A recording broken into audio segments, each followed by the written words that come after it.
Hola, los saluda Gaby del Instituto Bíblico para la Mujer y el Instituto Bíblico Online. Hoy, 19 de noviembre, revisando nuevamente nuestro devocional en pos de lo Supremo. El título de hoy es Cuando Él venga.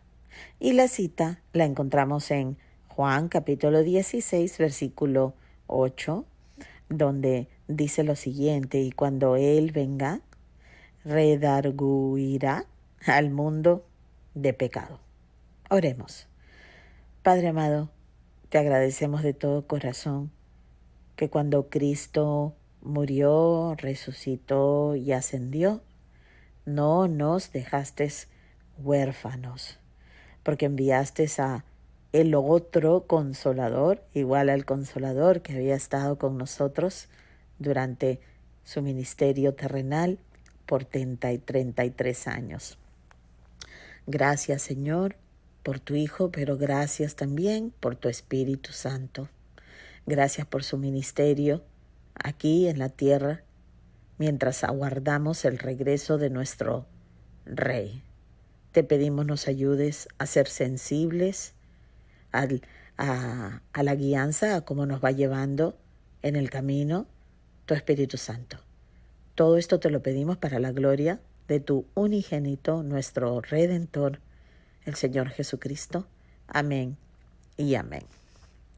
Bueno, veamos a qué se refiere el hermano Oswald Chambers cuando nos titula su devocional Cuando Él venga. Dice así: muy pocos hay que sepamos algo acerca de la convicción de pecado.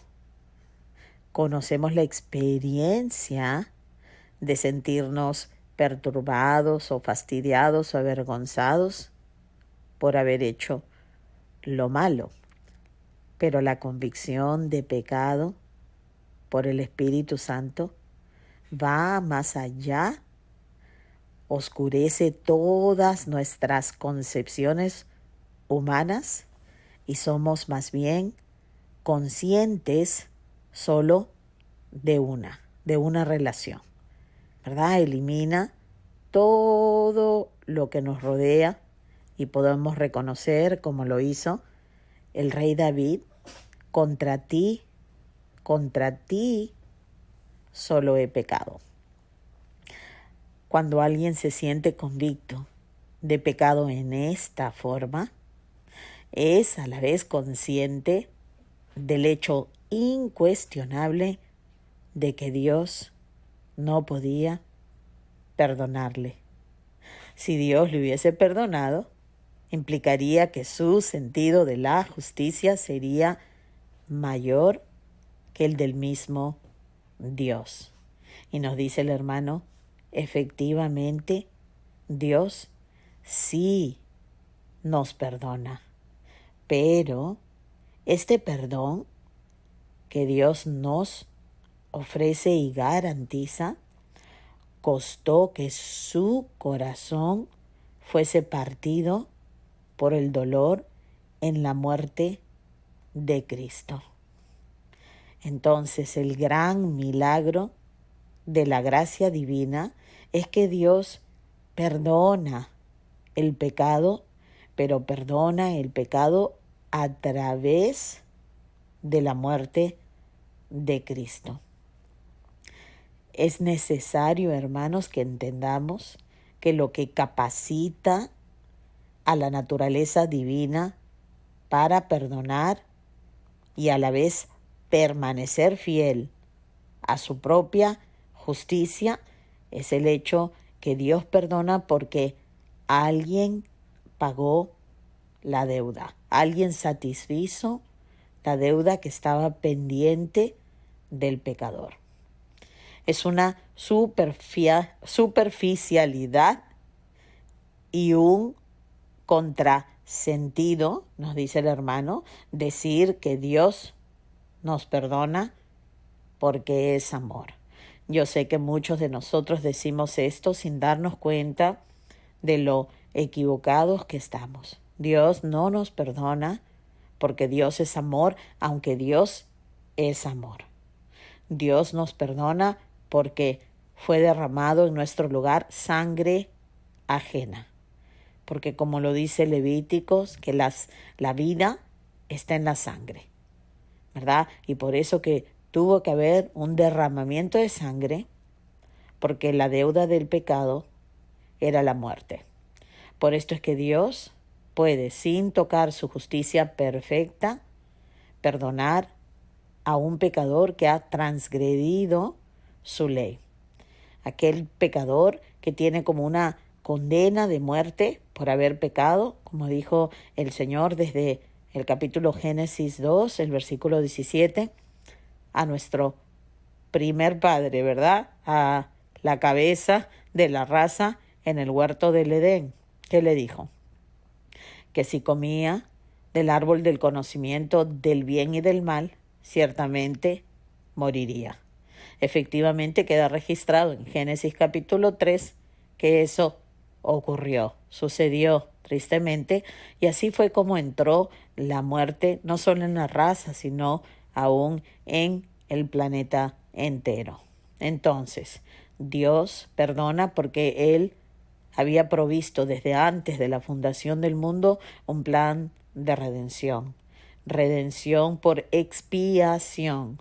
Expiación por la sangre del Cordero. Hermanos, necesitamos estudiar lo que la Biblia nos revela en cuanto a nuestro Dios, para no cometer estos errores graves y presentar a un Dios que no es, a un Dios que perdona por amor. No, no, no. Su amor, más bien, envía al unigénito a vivir en nuestro lugar, a tomar nuestro lugar en la cruz del Calvario, a derramar su sangre perfecta para poder propiciar la relación, para poder pagar la deuda satisfactoriamente. Por esto es que Jesús es el sumo sacerdote y el sacrificio a la misma vez, quien se ofreció una vez y para siempre, de acuerdo a lo que vemos en la carta a los Hebreos, para que entendamos que Jesús es el Cordero de Dios que derramó su sangre para el perdón de nuestros pecados. Entonces, retomamos aquí en el devocional. Cuando tengamos verdadera convicción de pecado, nunca volveremos a decir tal cosa. El amor de Dios implica el Calvario, nada menos que el Calvario, y queda demostrado en la cruz, en ninguna otra parte. La única razón por la que Dios puede perdonarme es por la cruz de Cristo.